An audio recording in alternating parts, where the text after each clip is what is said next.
2 दिवसादरम्यान झालेल्या चक्रीवादळामुळे दोडामार्ग तालुक्यातील साधारणतः आंबा, फणस, त्याचबरोबर सुपारी आणि इतर झाडांचे मोठ्या प्रमाणात नुकसान झाले. चक्रीवादळामुळे दोडामार्ग तालुका मोर्ले बागवाडी येथे चक्रीवादळाने जवळजवळ 20 शेतकऱ्यांचे मोठ्या प्रमाणात नुकसान झालेले आहे.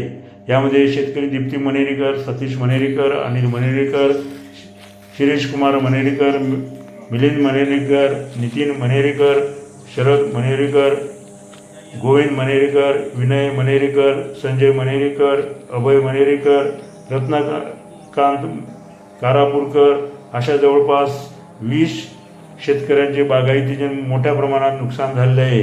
त्यामुळे दोडामार्ग तालुक्यातील शेतकरी हवालदिल झाला आहे. अगोदरच गवेरेडे, हत्ती यांच्यामुळे वैतागलेले शेतकरी आता या चक्रीवादळाने झालेल्या नुकसानामुळे तोंडाचे पाणी पळालेलं आहे. शेतकऱ्यांना मदत मिळणे गरजेचे आहे.